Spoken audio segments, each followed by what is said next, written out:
Hello and welcome to the first thrilling match of the Stimhack 3-Core Teaching League tournament. I'm Doug, Internet Potato, and I will just be checking my mic in 1 second.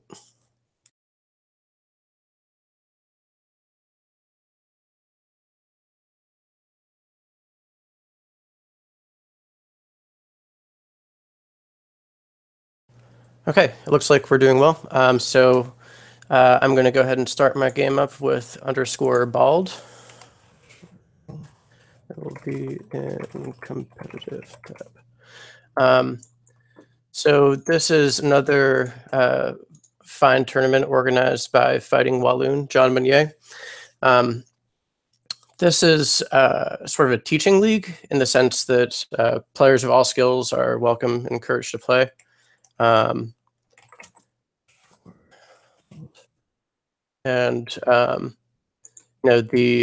The goal is for people to develop their skills, not necessarily be the most cutthroat games. And we're playing with some deck building rules, so it's 3 core sets of the revised core only. Most wanted list 2.0. Yep. And yeah, let's get it started. So I'm basically going to be talking through my play with the hope that this video can be helpful for other players in the league to review after the fact and for me to look at it and see what I did wrong or what I did right. So let's start with the opening hand. I'm playing Core Wayland. I like the fact that I've got a green level clearance and a hostile, but I don't like the fact that I have no ice. So I'm going to go ahead and mulligan this one. Okay, well, I got some ice, but I have a few more agendas than I'd like. But let's see if I can just go ahead and rush one out real quick. So I'm going to I'll hedge Icewell on the remote and install into it. And we'll see what we can do. So depending on how his first turn starts, I might. Ooh, that's not great. I might try to advance it once and then score it next turn to over advance and get the Project Atlas token. But it looks like I'm probably going to get that chance because he's doing indexing. So he's going to burn at least 2 clicks attacking R&D. Indexing is really brutal in this format because the agenda composition means that you basically have to run multiple priority requisitions. So on the plus side, if he's stealing an Atlas, well, I don't know, let's see.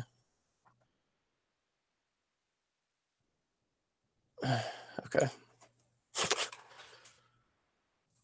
On the plus, I gave it 3 points, but it could have been worse, I guess. So let's go ahead and so he knows what my next 2 cards on R&D are. Presumably, they're not agendas. Because otherwise he would have run the 3rd click to steal another one. So I'm not going to ice R&D yet. Instead, I'm going to go ahead and beef up server 1, advance it. And I'm going to ice HQ so he doesn't get anything cheeky off of there. Can't really lose any more Atlases.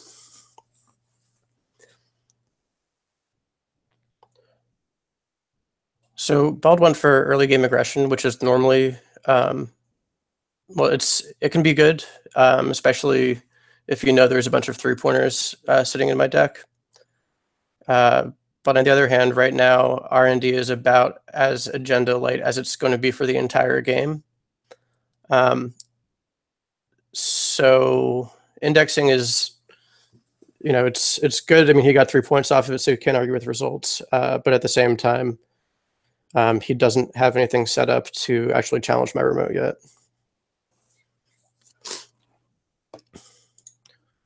So at this point, there are still 2 cards on top of R&D that he knows about that I don't. Because you stole 2 agendas I had mandatorily drew the Enigma and then this Enigma. So okay, there's one more left on top. So I'm going to go ahead and score this. Get it off the table. Get that Atlas token. And the Atlas tokens are also very helpful for dealing with indexing, because if he does an indexing run again and reorganizes R&D and puts an agenda on top, then I can use the Project Atlas token to go search for something and trigger a shuffle before he can run back in and steal.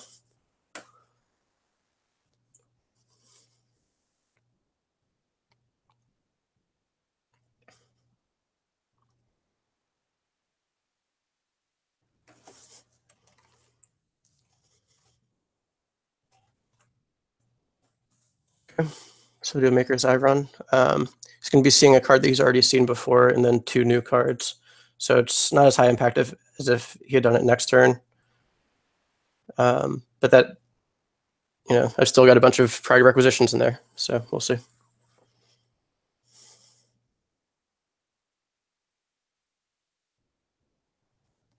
Okay, great. So this also means that I know that the next 3 cards on top of R&D are not agendas, which means that if I'm willing to accept some risk in having that Maker's Eye sitting out there, or having him pull off another Maker's Eye, then I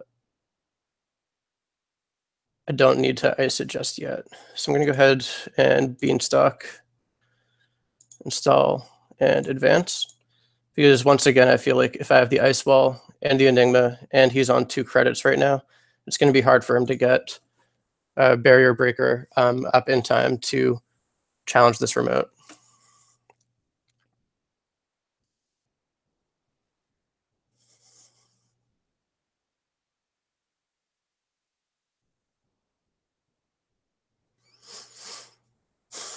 So in general, I think that Bald is maybe being a little bit conservative in his play.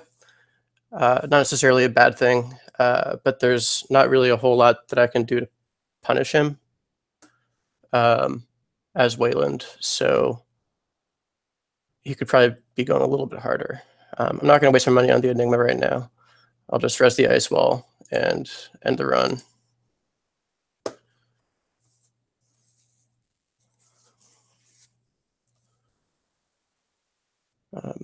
Normally the courtesy is just to let your opponent hit Jack out if they want to, but some people like to make the corp actually fire it. It's all good. So I'll go ahead and score out another Atlas over advanced. And now, if you hadn't stolen the 3rd Atlas, I would have some options because this deck has a single Trick of Light in it, which I can use to fast advance. So by advancing Ice Wall a couple of times, and then on a later turn doing 1 Atlas token for Project Atlas and 1 Atlas token for the Trick of Light, I would be able to score it out immediately. He already stole 1, so I can't really do that. I do have the option of scoring a hostile takeover that I just fetch up and score immediately, or getting a false lead in a couple turns, which I can score from hand as well. For now, I'm just going to go ahead and money up, and don't like to see that, and protect R&D.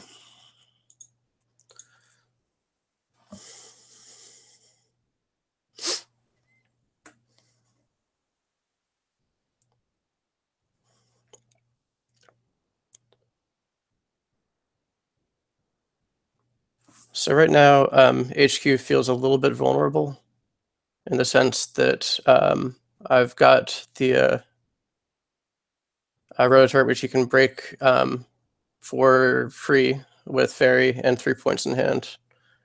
Let's go ahead and make him spend the money on this.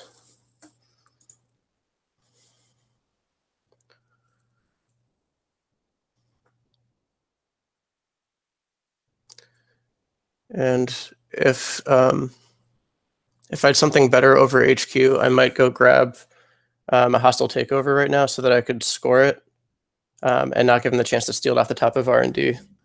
But I don't really want to tempt him into running HQ at the moment. So I'm just going to go ahead and let this happen. And we'll see what happens.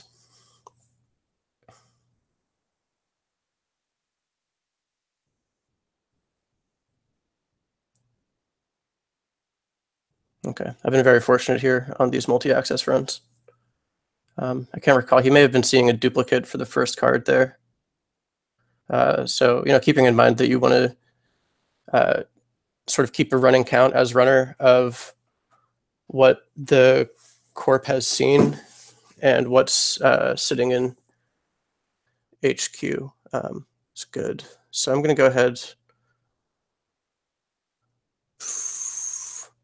I want to be able to score this. Well, if I score the priority requisition, I just win.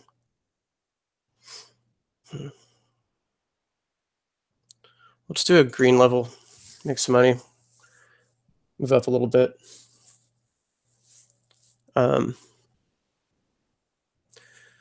So ball of static doesn't really help me out on my remote at all, because basically anything that any fractor he has that breaks ice wall is going to break wall of static pretty much equally easily. So I'm not really getting much from there. Hadrian's is a little bit expensive, so I'm just going to actually keep on drawing.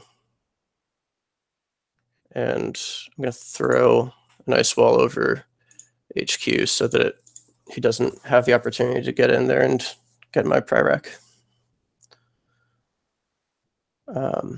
Pretty soon here, I'm going to just look for ways that I can get some points on the board. So yeah,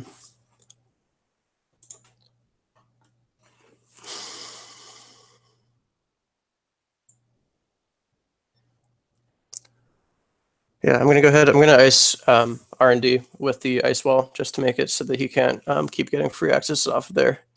I'll draw first. Oh, look at that. So let me hedge and put that over R&D and end my turn. So he's going to have infinite money pretty soon, so I need to kind of get on with it.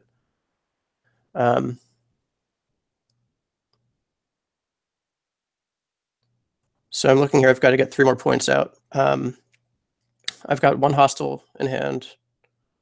I can use the Atlas to get the second hostile. That gets me to 6, and then I need a 7th point. So let's see what we got here. Okay, so he's making a single access run on R&D with tinkering. With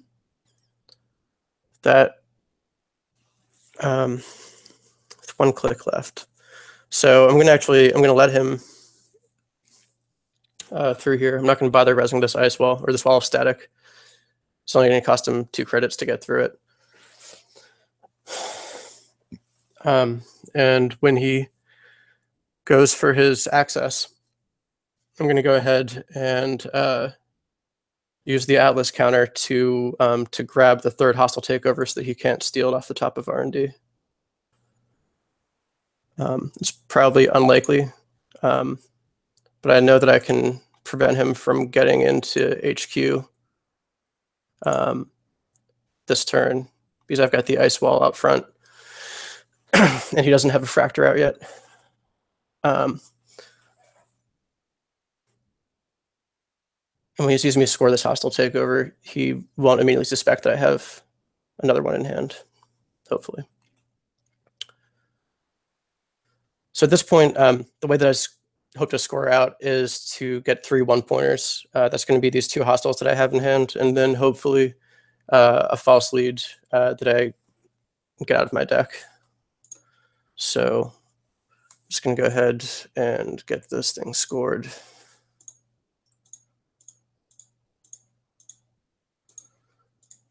Archer's not going to be doing me a lot of good right now. He's got the fairy. That's doesn't feel like that helps me score out here. The archers in this deck are really only for if I can get like a game-winning turnaround, like trashing his entire rig, or if I can get them res for free using priority requisition. The point spread with 3 3/2s, a bunch of 1-pointers, and the 4 3s and priority requisition means that it's really hard for me to sacrifice something and still have a viable scoring plan to get to 7. That's not great. So at this point, I could either Well, I'm just gonna go ahead and score this hostile takeover. Hopefully, he's got his credits together right now. Hopefully he doesn't get a fracture up and start, hitting HQ. We'll see. So probably what I'm going to do is I'm going to advance Ice Wall a couple of times, or install the. Actually, I'm going to install the Hadrians somewhere, and start advancing it so that I have. So if I top deck either the Trick of Light or the False Lead, I'll be able to score it out immediately.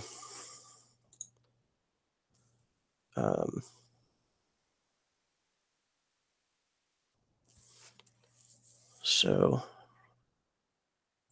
I'll put that over R&D, and I'll advance it twice. The downside of doing this is that I've made HQ look a little bit more appealing because he's looking at R&D and saying, hey, I probably can't get in there right now. So that, I don't know, maybe that wasn't a great idea. Maybe I would have been better off just putting that on the remote. All right, well, he's got his fractor up, but he needs to.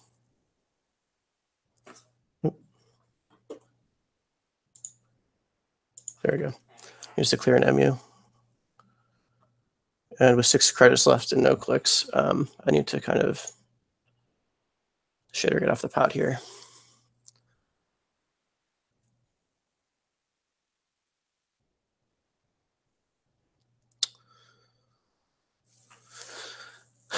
So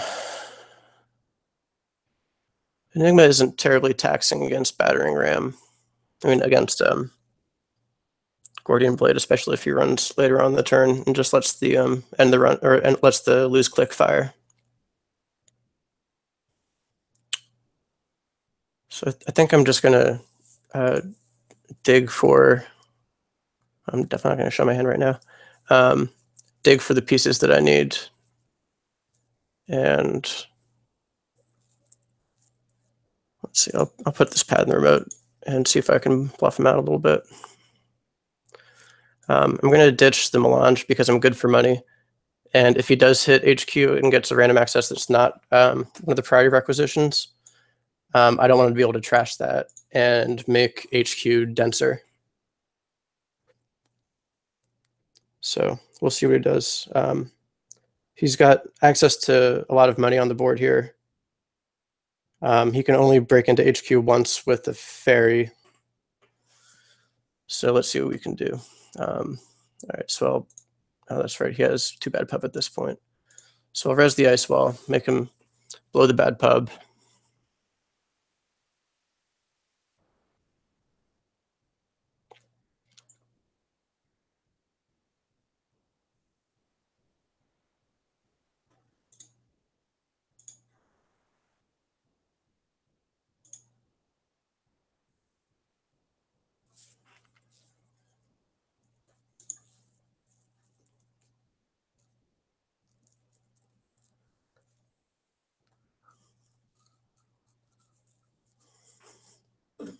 Looks like he's typing.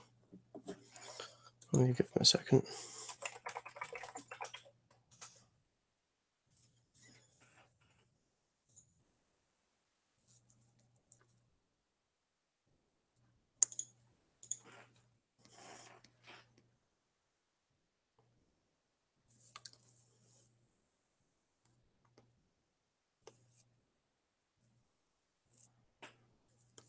Okay.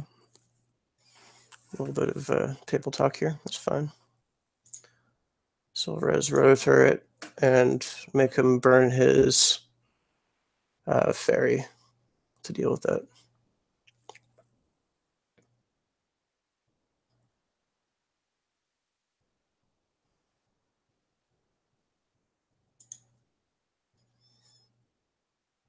Okay, so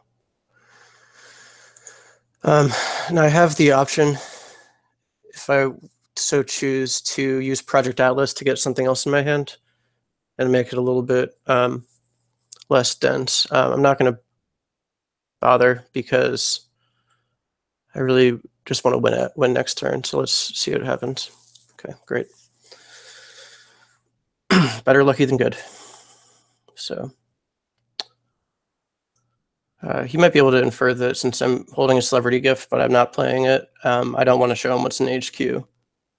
I don't know. Maybe. Okay, so we're running server 1. I'm going to go ahead and res Enigma and make him at least spend a little bit of money on this run.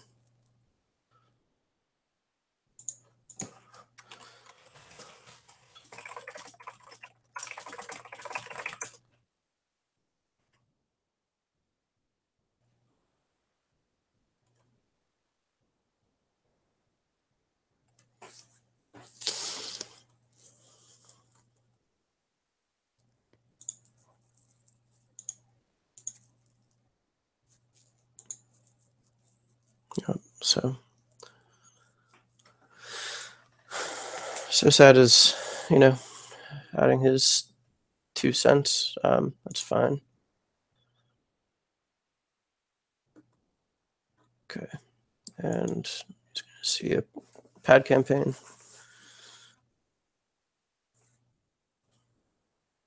And, okay, fade trash it. That will be helpful for me.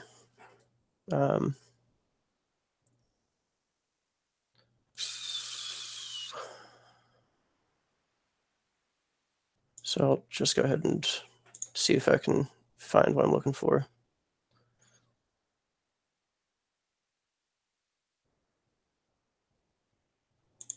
Okay, well, let's just keep on doing this thing and we'll see if we can make it happen. Worst case scenario, I'll either throw the archer over top of, maybe I'll do that next turn. So I'll put the archer over a priority requisition in that scoring remote. And if I have to forfeit a hostile takeover to get it rezzed, I'll still be able to score out. And hitting him with an archer would be pretty devastating. So I could take out,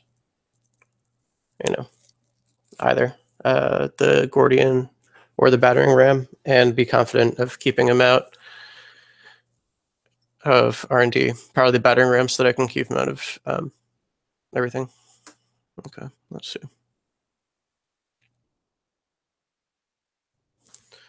Not really sure why he chose to do that, but that's fine.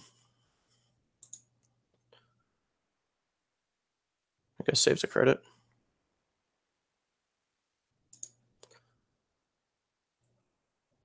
And I have another pad campaign. So I definitely wouldn't have trashed that. Now that he's low on credits, I feel pretty safe. Oh.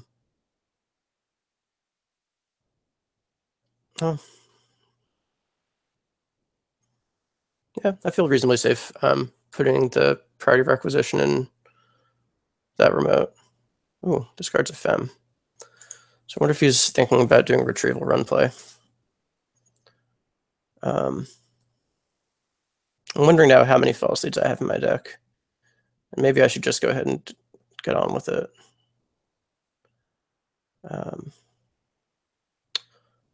So I'm going to put Archer on my remote.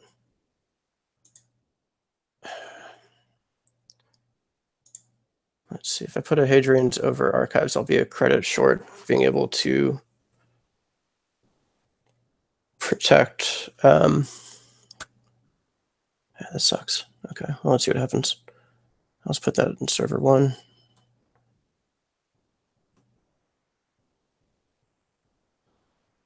And I'll gain a credit.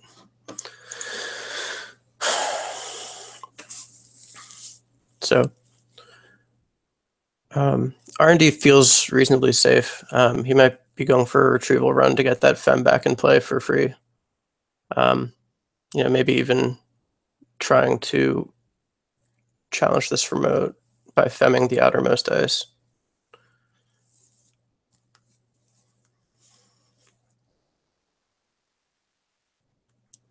Mimic. Okay, well, it's not going to do a lot of good here.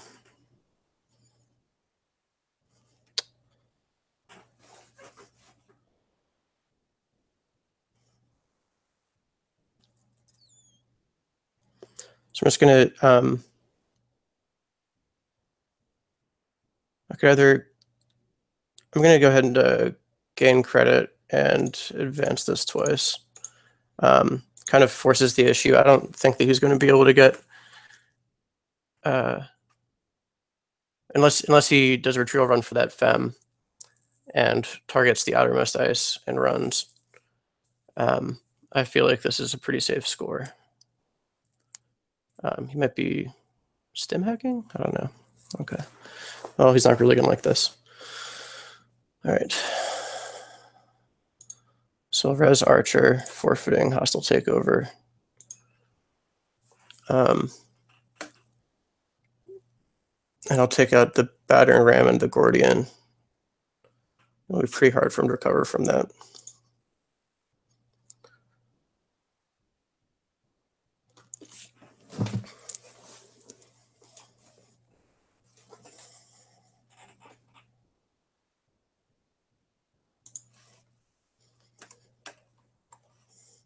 Okay. So gain 2 credits. Trash the Gordian. Trash the battering ram. And the run.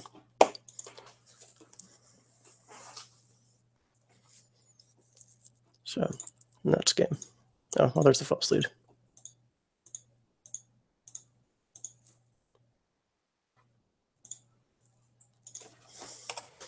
Game. Okay.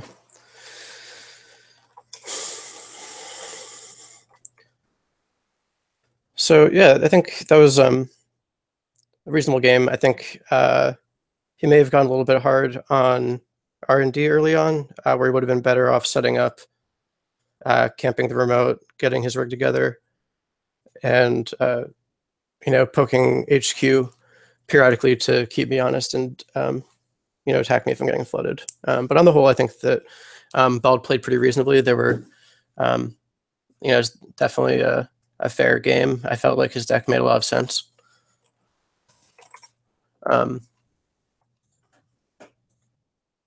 Yeah, so good game.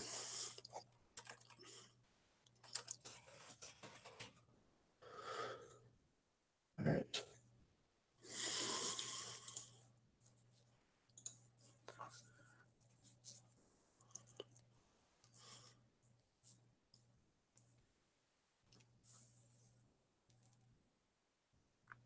Okay, and let's start it up.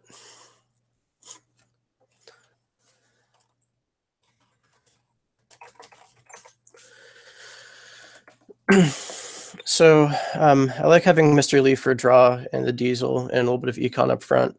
But this deck has 3 Magnum Opus in it, and it's only 40 cards, so I'm going to go ahead and mulligan and hope for something a little bit more immediately useful. Okay, well that could be worse. It's pretty similar, except that I've got indexing, so I've got a bunch of HQ pressure up front, or R&D pressure rather. So I could do what Ball did last game and immediately index R&D. Oh, it's iced up, so that doesn't look so good for me anymore. I'm probably just going to sure gamble and then install Mr. Lee and start putting my board together.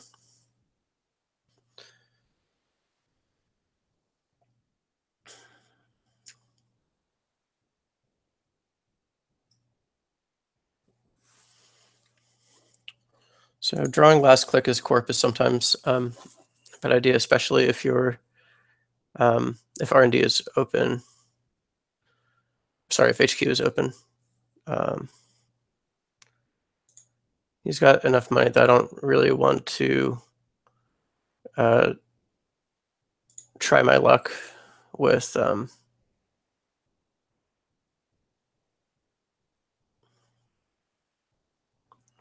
So let's hit Mr. Lee again. All right, so we've got a lot of draw going on.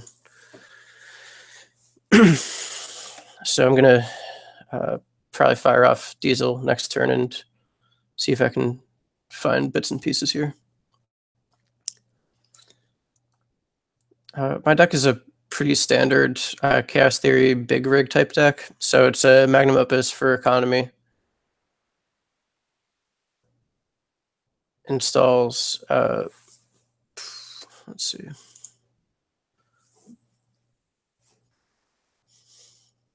Let's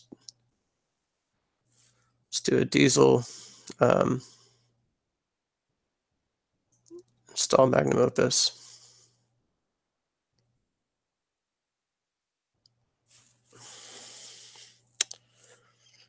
I don't really want to lose any of this stuff, but I don't really need the personal touch, so I'm just going to go ahead and take some money and dump personal touch. And next turn, I should be okay to hit Diesel and have enough money to install pretty much anything that I draw, or failing that, just hit Mopus a couple of times.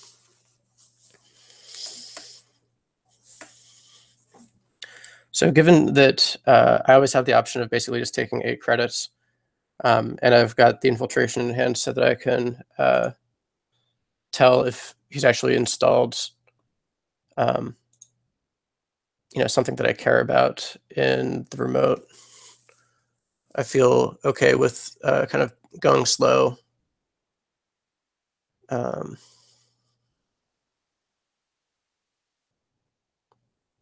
It's awkward having all this stuff in hand. I'll lose the battering ram.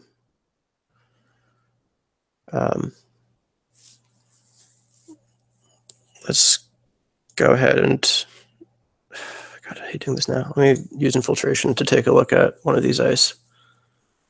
Let's see what's on HQ or R&D, Caduceus. Okay. So Caduceus is actually kind of a pain in the neck to deal with because my only Sentry Breaker is Fem. I don't have any link. But that's good to know because also now if I don't feel like I necessarily care too much about keeping all of these R&D multi-access cards in hand.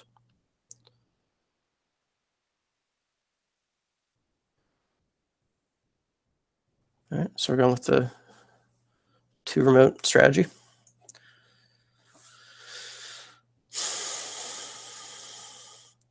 So I'm just going to go ahead and get some money this turn because I don't want to get in a situation where I'm drawing, but I don't have the money to install, or if doing so would put me in a position where I can't contest a remote. I wish I had a test run or some more breakers out. MU is going to get tricky very soon because I stupidly installed the battering ram without putting on Dinosaurus. So I guess Femosaurus is probably my best bet for dealing with that Caduceus long term, or just paying the traces.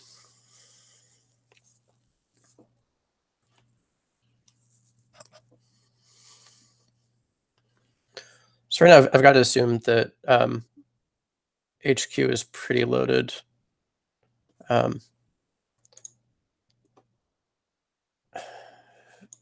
don't really want to go in there and hit a roto turret before I have Fem installed. But at some point soon. Okay. I'm going to need to install that HQ interface and start poking. So put All-Nighter on the bottom of the stack and keep Fem. So I'm going to go ahead and take some credits, dump the Fem, and then I'll be able to use Retrieval Run to get it without having to pay for it.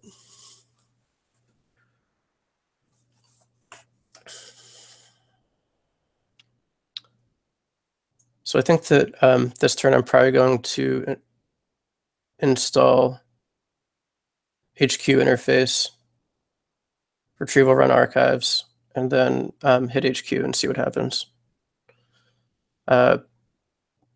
Because, I mean, he's got a lot of credits. Okay, well, interesting. So, I'm not sure why he did that. Okay.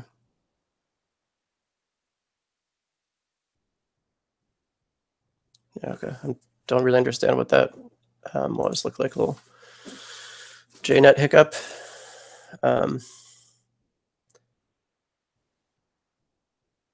So, install HQI to retrieval run for fem. I'm just going to go ahead and fem the HQ ice.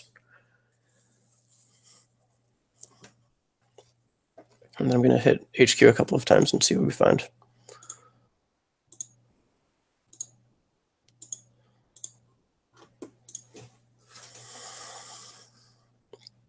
Hopefully don't hit 2 snares.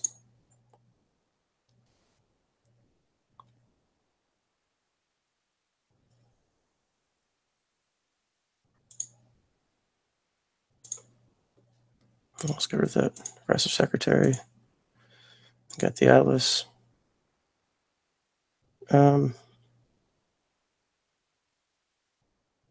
Sure. Let's. Well,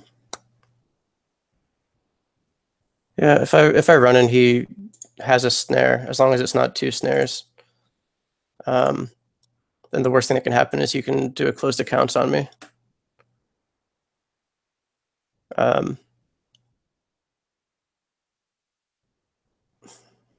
Well, I mean, I guess. Okay. Great. So I'll just bypass both of those. I'll keep going. So dedicated response team is a card in the revised score. So like if those were dedicated response teams and there's a snare in here, always missed this window now. Oof. Oh, okay.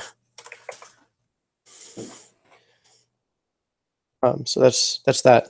I guess he was kind of flooded. So yeah, I don't know. This is a tough format to play in. As Corp, I think, because it's pretty easy to get flooded, and you have to run real 3-pointers in your deck. So, you know, as Corp, you have to. I'm not really sure exactly how to play around that yet. You know, you can lean into it and put a bunch of 3-pointers in so that. Yeah, thanks, you too. I'll report them. You can lean into it and you know, put 3 Pyrex in your deck and hope that that slightly lower density helps you out. But you know, once they're there in your hand, you kind of are stuck with them. Okay.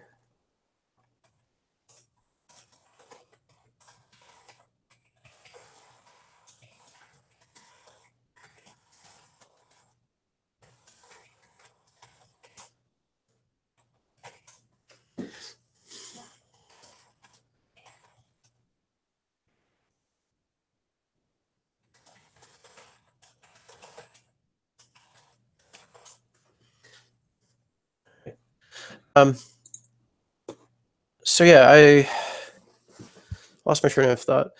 But yeah, corping in this in a 3 revised core is a little bit tricky. Agendas are tough. You don't have like you don't have a lot of alternate win conditions aside from scoring out. The only kill options that you have are getting them with some traps, a Ronin kill out of PE, or punitive counter-strike, and all those are a little bit tricky to pull off. Especially, I think that just having Magnum Opus and the ability for runners to sit back and money up means that the runner economy is significantly stronger than corp economy. So landing a successful trace is pretty tricky. So I don't know. Anyway, it's a interesting challenge to build these decks. I'm pretty happy with how these turned out, and my goal is to play a different set of IDs every week that this league is in effect. So tune in sometime next week around Thanksgiving here in the States, and we'll see what else I can come up with.